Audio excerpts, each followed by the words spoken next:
I want to welcome everyone here. I want to thank my colleagues from our Republican conference who have joined me this morning as we unroll and unveil and talk about our police protection package. And really, not just police protection, but I would say community protection. Because when we support and protect the men and women who wear the uniform, who protect us, we're really helping to protect the people that we all represent and serve in our communities. I also want to thank specifically many of the members who will be speaking here today. I know Senator Gallivan, who of course is a former sheriff, a former state trooper. We have, I know, Senator Wyke, who is the wife of a law enforcement officer, and probably equally, if not more importantly, the mother of a New York City police officer. So she lives this from a very unique perspective. We're going to hear from her. We're going to hear from Senator Jordan, who has her sheriff here today from Washington County, also the president of Columbia County, I'm sorry, also the president of the New York State Sheriff's Association. And then I believe we're going to be hearing from Senator Matera? No? Who else is speaking today? Senator Palumbo. Oh, there it is.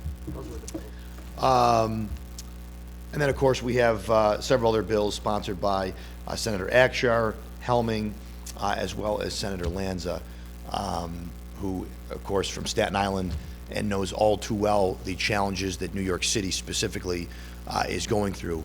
Just recently, we saw a 4-year-old was shot in the middle of the day in Times Square. Now, I've been to New York City multiple times in my lifetime. Usually, that's where I've been. I've been in Manhattan, I've been in Times Square. I have never thought that I was in any sort of danger walking around Times Square. And one of the reasons I never thought I was in any danger is because you would see a police officer every block. It seemed like every corner, every intersection, there was 1 to 2 cops. The last several times I've been down there, I have not seen that same level of police presence. Now that could be for myriad reasons, but I think that goes to what we've seen over the past year to 2 years, specifically here in Albany, but across the state and across the country, primarily from my colleagues across the aisle in the Democratic Conference and Democratic Party. It's not just been the bail, catch and release law. It is not just bills like that would require cops to have their own insurance policy. They would not be insured by the municipality they work for. It's rhetoric. It's rhetoric. Rhetoric about defunding police. Rhetoric that portrays police officers as the problem, that portrays police officers as the villains. I grew up at a time when I believed firmly in my heart that police officers were the good guys or the good women. They were the heroes. They were the folks who were quietly protecting our communities. When a candidate for New York City Council says that there is no connection between public safety and police officers, that is a dangerous and false notion. There is absolutely a connection between public safety and those who serve in law enforcement. Last night, and I want to turn it over to Senator Gallivan, but last night I had the privilege to speak back home in my district to new graduates from the Law Enforcement Academy that is put on jointly by Niagara County and the Niagara Falls Police Department. There's 7 graduates, 2 pre-employment, and then the other 5 had been hired by either Lewiston or Niagara Falls. And it was held at the Niagara Falls High School because it is normally held on the campus of Niagara University. But because of threats of protest and comments made by students and student organizations and maybe others, as well as the administration of Niagara University, who I've had a good relationship with, but they made comments that made those graduates feel unwelcome. And they decided to move their graduation ceremony. And so I wanted to be there to say a few words to them, to let them know that not only are there those out there in the communities who support what they do. In fact, if you look at national polls, communities of color want their police presence in their communities to stay where they are or increase. So not only do people out there support what they do, but I wanted to let them know that there are legislators, there are lawmakers, there are people in elected office here in Albany and beyond that support what they do, that understand the importance in what they do, and understand that there absolutely is a connection between public safety and law enforcement. And so I was happy to do that last night. I'm happy to be here today. Of course, this is National Police Week, a time when we remember the men and women who protect us, and we also remember the men and women who no longer protect us because they lost their lives in doing so. And that is a very real thing, and is probably more real than ever. A dangerous job has become more dangerous because of the rhetoric and the policies here in Albany and beyond. And our conference is here to unveil a package to try and reverse that trend and let those in blue know that we support them and we're pushing legislation to show that. So at this time, I want to call up a colleague of mine, someone who has worn a uniform, both as a state trooper and as an Erie County sheriff, Senator Pat Gallivan.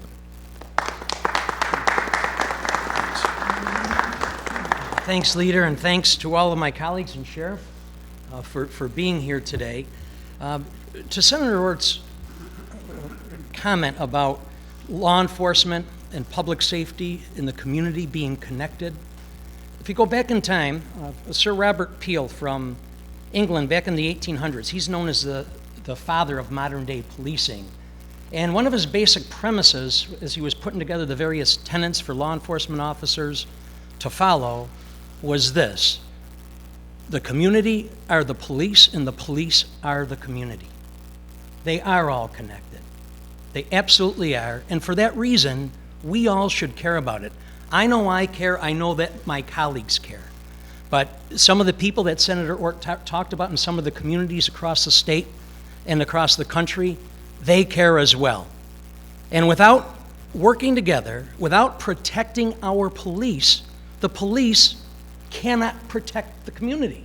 If the police officers are handcuffed themselves, without tools, with a set of laws that prevents them from being places, from interviewing people, from taking people into custody, to responding, without having the resources in the form of budgets, without having the support of lawmakers, our communities are left alone.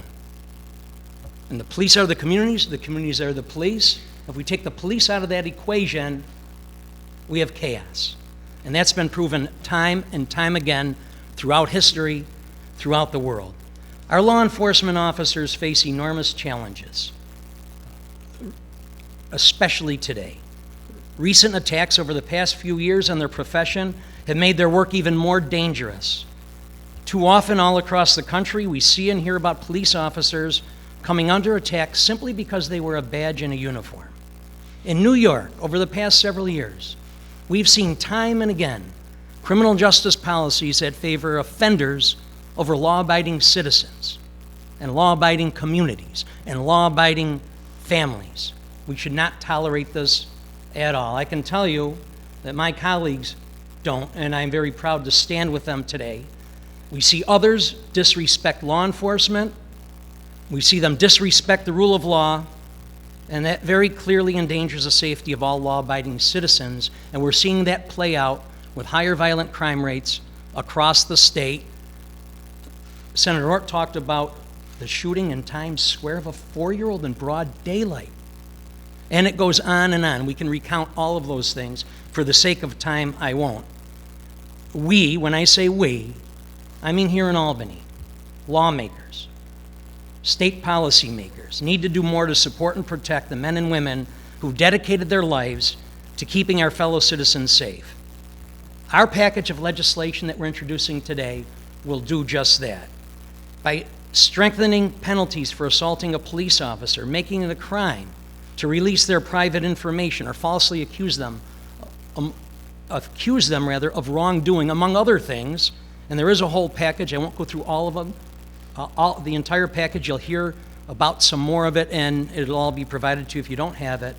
We, our conference, the minority conference, stands up and sends a message to law enforcement officers that we support them, and by extension, we support all of the law-abiding citizens and families and communities across New York State. As a former state trooper and former sheriff of Erie County, I can tell you the vast majority of police officers care about the communities they serve and the rights of all law-abiding citizens. They deserve our support and appreciation today and every day, not just during Police Week. We need to stand together and fight for policies to protect them. And make no mistake about it, to one of the points I made at the beginning, if we don't protect them, they cannot protect you. So I thank my colleagues for standing together and standing up for law enforcement in our communities. It's extremely important. And call on the majority in both houses and the governor, who sometime a year or two ago, out of his mouth, said the most important thing that we do, meaning government, and I'm paraphrasing, is to protect our people. Protect our people, I'm not paraphrasing. That's a quote. He has failed, and the majority has failed, over the last couple years with these policies. So to the governor, to say our most important duty, our obligation, is to protect our people, it's time to do that. And this package of bills is a great place to start. Thank you.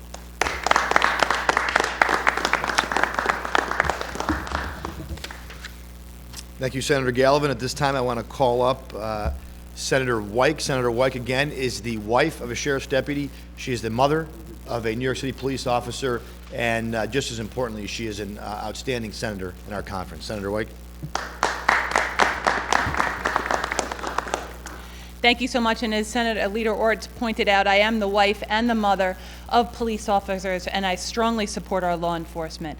I see what they do on a daily basis just to get ready for work, the challenges they face, the responsibilities that they accept every day when they put their uniform on and they step out there to go to work, and the sacrifices that they make. Each day is a challenge for them.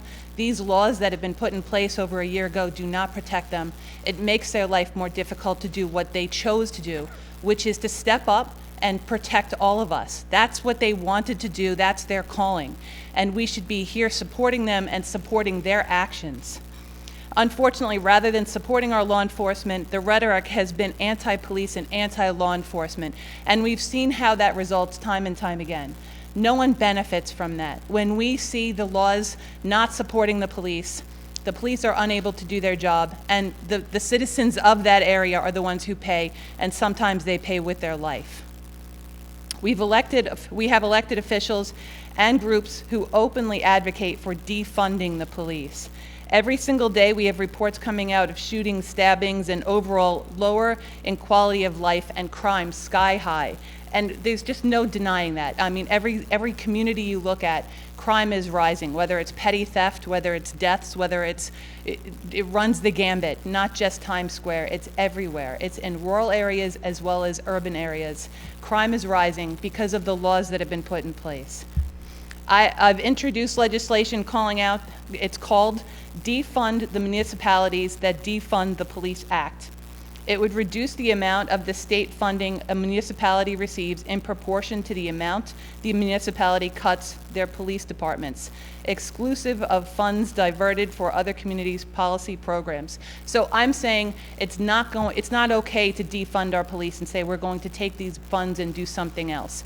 It's not okay that we're going to not support law enforcement and pretend like social workers can do the job that trained law enforcement can do.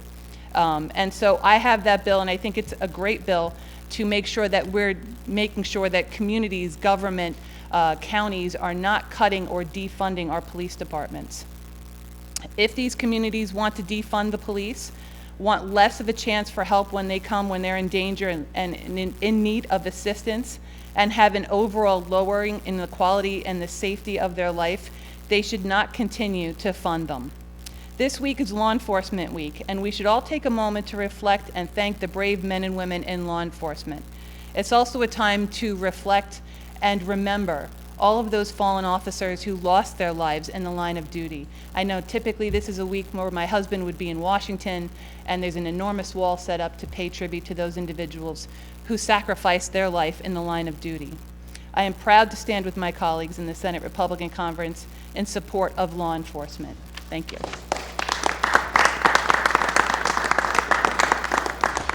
Thank you, Senator Wyke. And that reminds me, we used to have a similar memorial here in Albany. We haven't had one now in 2 years, which is really unfortunate because that was always a day to see police officers from every, agency, different municipalities all across the state who would come down here and really share in the bond that all of them knew someone that was lost in the line of duty. As I said last night to the graduates, when you put on that uniform for Niagara Falls or, down on Long Island, New York City, you're really putting on the uniform for you are representing every police officer in the state and the country at that moment. And that really has become probably truer than ever today, as we all know. Next up, I want to bring up Senator Wyke's neighbor down on Long Island there, Senator Palumbo, no stranger. He has been a great supporter of law enforcement as his time when he was a prosecutor and his time in the Assembly and now in the New York State Senate. Senator Palumbo. Thank you, Leader and colleagues, Sheriff. Without being too repetitive, I just think it bears some repeating that we're here clearly and obviously to support our law enforcement. And by way of my background, I have worked in district attorneys' offices for Democrats and for Republicans. I was in the Manhattan DA's office working for Robert Morgenthau. And then I was many years in the Suffolk County District Attorney's office working for both a Republican and a Democrat. And my father was a retired homicide detective. Many years later, went back to the DA squad, dedicated virtually his entire adult life to law enforcement.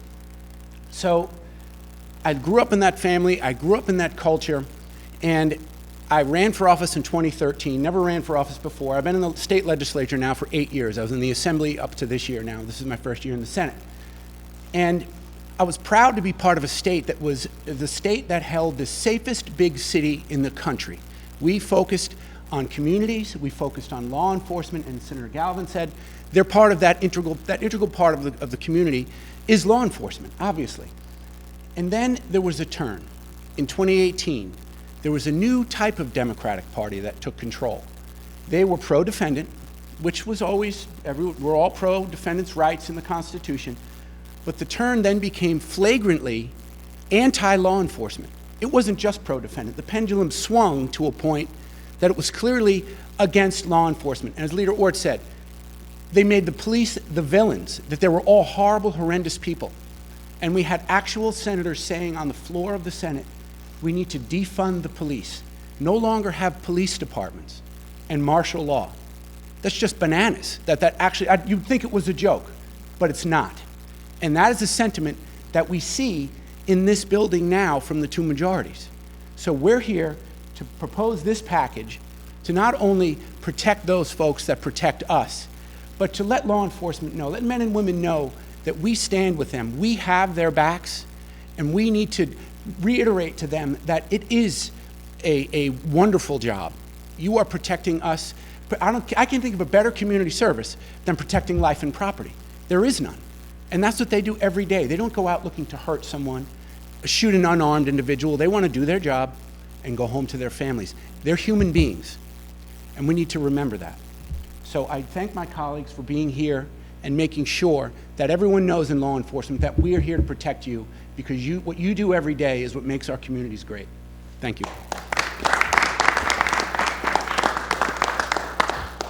Thank you, Senator Palumbo. And last but certainly never least is no stranger to the Capital Region, a terrific state senator in her second term who brought her share from Columbia County, Senator Daphne Jordan.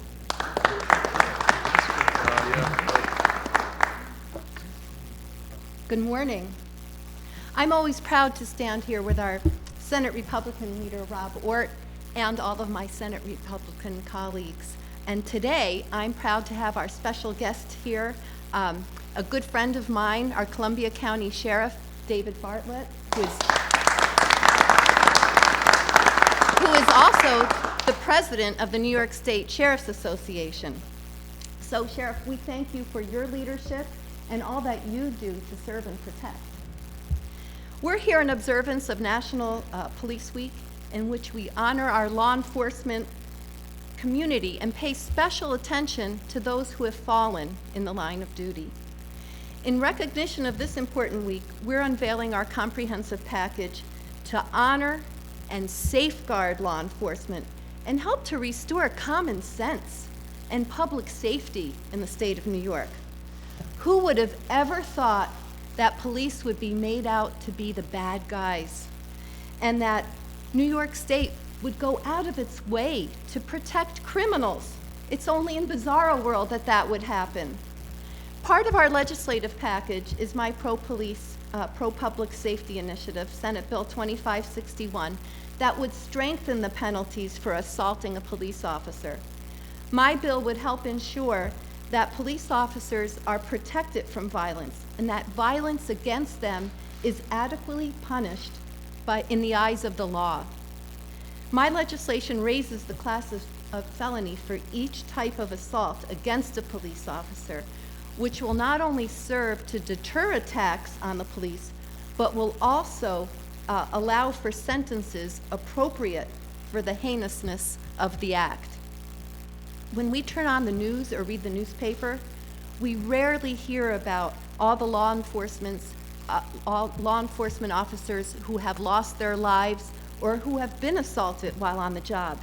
Instead, we mostly hear stories that marginalize and vilify the tough and dangerous job that our police do to protect all of us. How high does the crime rate have to go before our governor and Democrat majority recognize that their bail reforms are a failure and that our police actually protect us from these crimes? The need for my legislation and our conference's legislative package is highlighted in statistics and reports displaying the explosive growth in crime across New York State. In New York City, violent crime has risen at an alarming rate over the past year.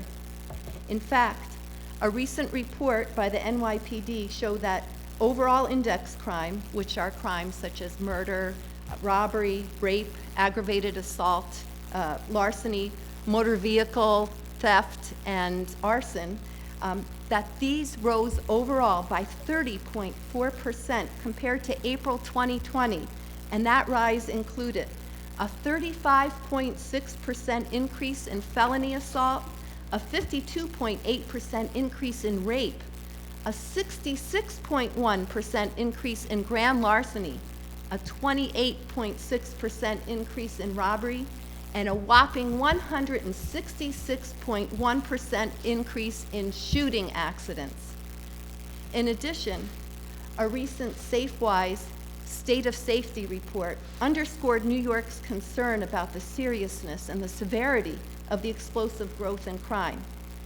New York won the title as the most worried about safety state in the nation. 70% of New Yorkers reporting that they are concerned daily about their safety, and only 40% of New Yorkers feel safe in their everyday lives, while 78% think crime is increasing, and they're correct, it is. While one might want to say that these statistics are shocking, the truth is anything but. It's exactly what my Senate Republican colleagues and I said would happen because of the reckless, irresponsible bail reforms that the Senate Democratic majority put forth. Unfortunately, we were correct.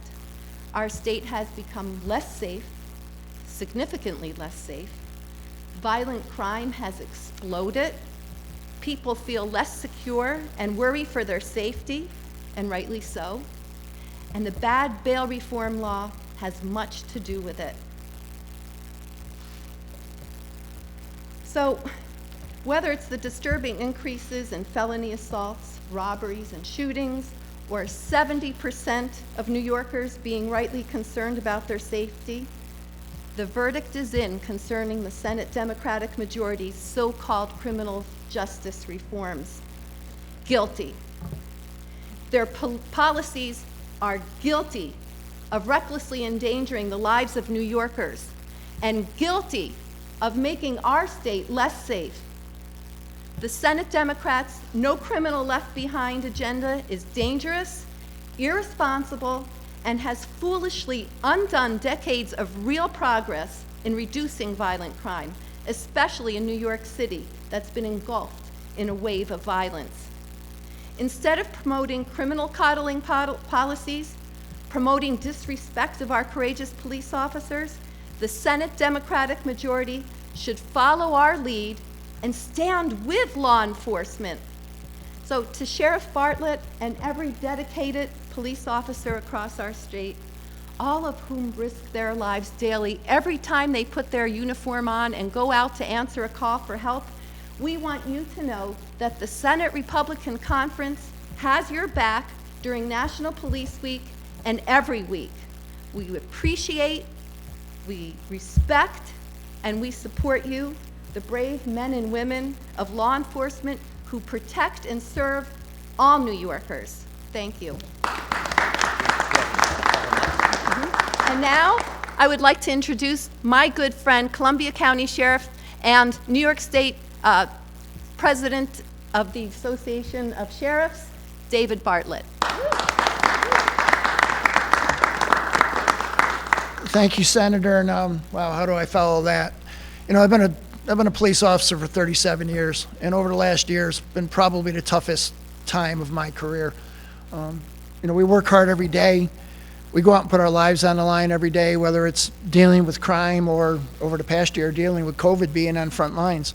And it's been tough, and I cannot thank these men and women enough for the bills that they're trying to pass.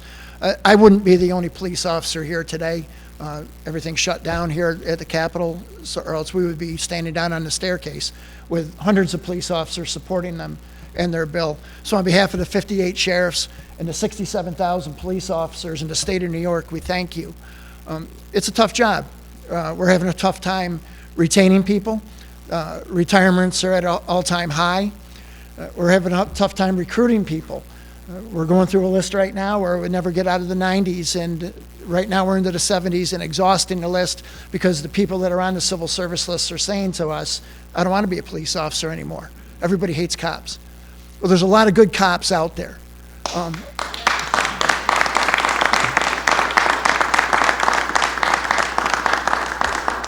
You know, like any basket, there's always, you're going to see a couple bad apples here or there. And the criminal justice system actually absolutely shows that it works.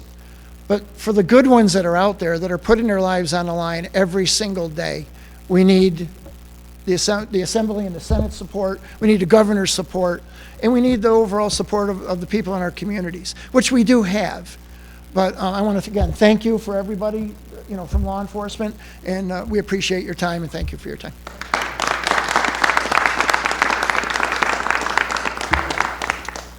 Thank you, Sheriff, and thank you for being here and really for speaking on behalf of not only yourself and your men and women that work in Columbia County, but on for all the 67,000 law enforcement across the state who could not be here today. Just to close, and we'll take some questions. We'll do on topic first, and then we'll go off topic if there are any. We understand the uphill battle this package faces. This package was introduced over the summer, back in July, I believe it was, as well. Many of these bills used to be bipartisan bills. The point is, we believe in these bills, we believe in this package, but also, we believe it is important that we carry the narrative that Sheriff Bartlett talked about. The dominating narrative that you would hear out of Albany is that everyone is in support of really a dismantling. It's not reform. It is a dismantling of the criminal justice system that has kept people safe for a very long time. It is the vilifying and dismantling of police agencies and organizations, and it is, my view, the undermining of law. Because when you undermine law enforcement, what you really are doing is undermining the laws that they are enforcing. And it is important. I don't just stand up here with 20 of my colleagues. We represent millions of New Yorkers who don't have a podium, who don't have a loud voice, who might feel like they can't speak out. But I can promise you, they want, as one of my colleagues said, when they pick up the phone, they want to know someone's there to answer. When there's a domestic violence incident, who shows up? A police officer. When there's a drug overdose, who shows up first? A police officer. All these issues that we talk about here and give a lot of lip service to, on the street, out in the communities, usually the first people on the scenes are wearing a uniform just like that. So we should be far more careful with our rhetoric, and we should be advancing legislation that supports and protects those who support and protect us. And I want to thank my colleagues who spoke here today. I want to thank all my colleagues who are here. And with that, certainly am happy to take any questions on the package.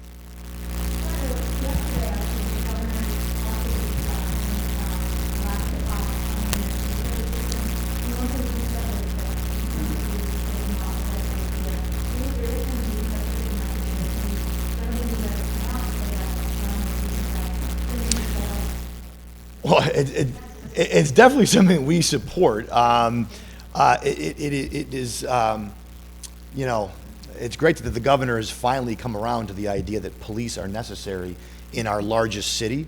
And, you know, the ironic thing about it is we've been saying this from the get-go. And I think, you know, when you look at also, you look at the New York City's mayor's race, the two leading candidates, one was a former police officer, and the other one, Andrew Yang, both have really supported the idea that they've pushed against the defund police movement. The significance of that is that that means that even in the Democratic primary in the city of New York, they feel that it is no longer wise to be carrying the defund police banner because they're living with the consequences of it. They are living with you don't get to be the mayor of the largest city with no police. It'd be a lot less fun. And a lot more dangerous. And so I think, you know, the governor coming around, look at, you know, he's doing press conferences with press again, and now he's coming around to the idea we need police again. That's great. Welcome to the party. But this conference has stood with police and pushed against the defund police movement since the beginning, since before anyone on the Democratic side said anything of that nature.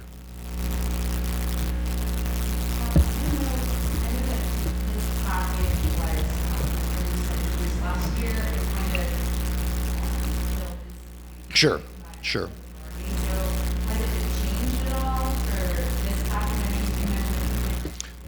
There's some new bills to it. Obviously, we have some new members who are here, but the bills from last year are the same. And again, you know, this is for a long time, and there's some bills in here that really, you know, you go back, the Democratic Party likes to often tout themselves as they're the party of labor. Yet we've had members on the Democratic side that have said, that have openly questioned whether police unions should be in existence and whether they are an impediment to the changes that they would like to see. There's bills in here, you know, that would go towards making sure that, I don't see my sheet here. And it involves death benefits to police officers. Senator Akshar, disability and death benefit, provides a $500,000 benefit for police officers who are seriously disabled or die from injuries incurred in the line of duty. That would be a bill that normally would have bipartisan support. And I'd be willing to bet if it hit the floor, it would pass. But it's the leadership that prevents it from coming to the floor. So many of these bills, I think, are probably less controversial, but this conference openly is calling for their passage. The conference over there is either afraid to do so or is unwilling to do so, neither of which are characteristics and traits that I think New Yorkers should want in their elected officials. These men and women, they don't have the ability to hide. They have to go out into very difficult situations every day. The least we can do is do our job, even when it's politically difficult, to support them. I'm sorry, Dan, can you? I mean, you know, I've had discussions with the majority leader about bills, about legislation that our conference supports and would like to see passed. Obviously, that runs the gamut. But look, this is clearly an issue that I think up until recently, they have been very proud of touting criminal justice reform. And what I would say is just because you call it one thing doesn't make it that. I don't see many of these things as reform. You want to talk about reforms, I bet you there's people wearing that uniform that'd be happy to sit down and talk about ways to make the criminal justice system better, more fair, safer for them, safer for the public they serve. This conference, and I know when I was chair of mental health and developmental disabilities, put forward millions in dollars of funding every budget year for crisis intervention teams, which was, you know, training police officers when they encounter mental health situations and people who are in mental health crisis, so they can identify and say, we need a mental health professional out here. This person might not be, you know, a threat. There's all kinds of other funding that we have supported, and I think maybe the most ridiculous notion is that the police departments today, I don't care if it's New York, Orleans County, Erie County, they are not policing today the way they did 10 years ago, and certainly not the way they did 20 years ago. They change internally with the times and are always looking for ways to better community police, to have better relationships with the people they are protecting. So the idea that, you know, it took Albany, thank God we came along and came up with these ideas to make their jobs better or make it safer for the public, I think is really a misnomer.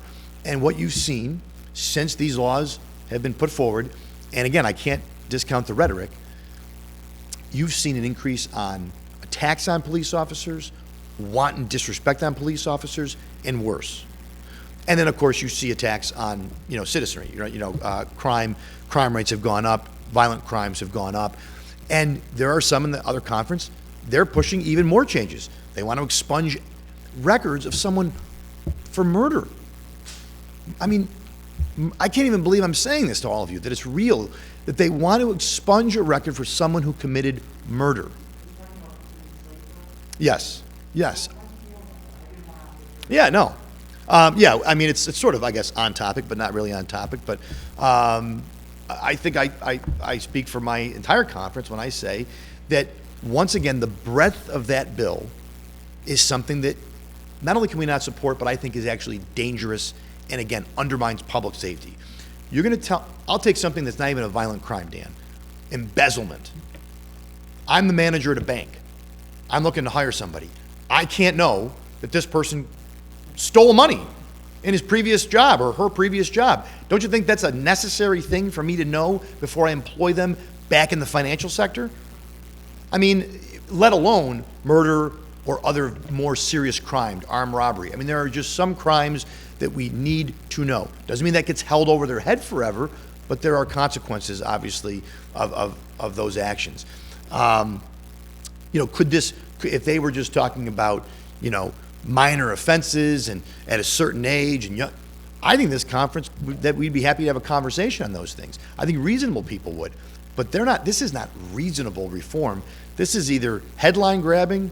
Maybe it's ironic by the folks who are pushing it and supporting it, but it just is. I think, you know, there are folks who are going in the other direction. We are simply talking about, let's get back to some sanity. Let's get back to laws that certainly support our men and women in law enforcement, but really support the people that they protect every day and that we are elected by.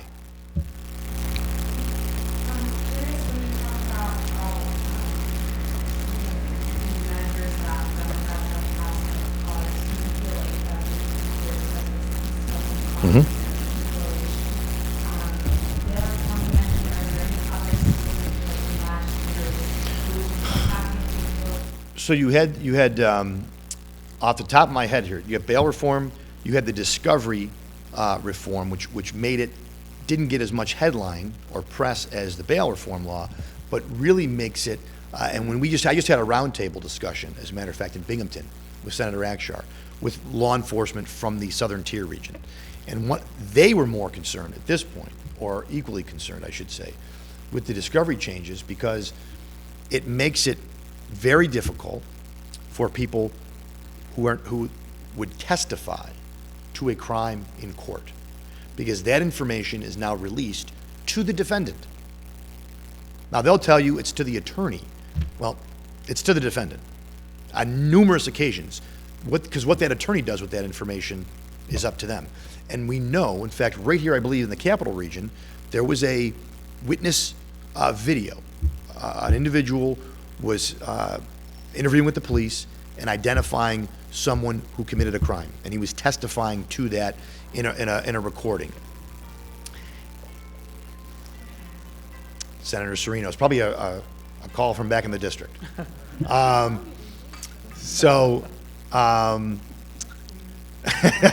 That's okay. That's okay. So this individual's witness testimony, the video, had to be given over to the defense, and lo and behold, where did it show up? On the internet. This person's face identity was put forward on the internet when all he did was work and cooperate with law enforcement to identify someone who had committed a crime, who had violated the laws of the community. I don't know, that's not going to make it easier for them to do their jobs. It's going to make it infinitely more difficult. You're going to have less people willing to testify. It's going to be harder to get convictions. And that's really the point.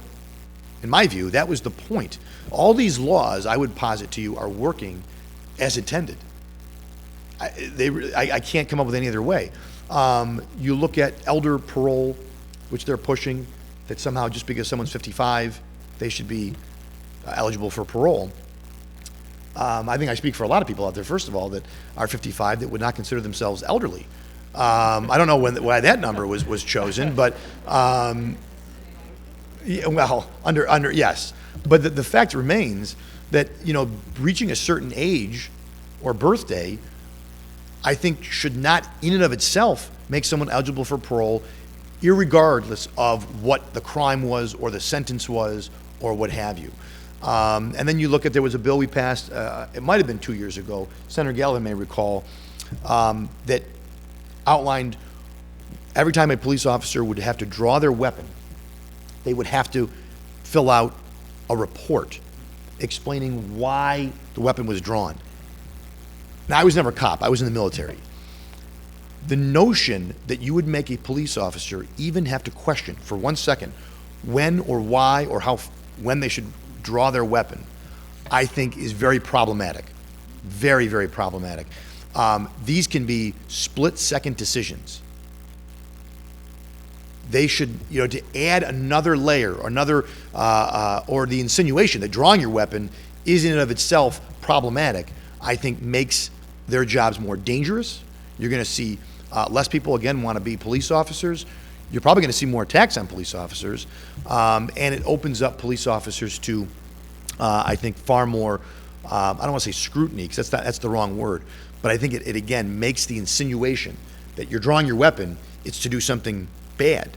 If a cop draws their weapon, my assumption is he fears or she feels their life is in danger or someone else's life is in danger. So those are a smattering. There's probably several others, and there's more being considered.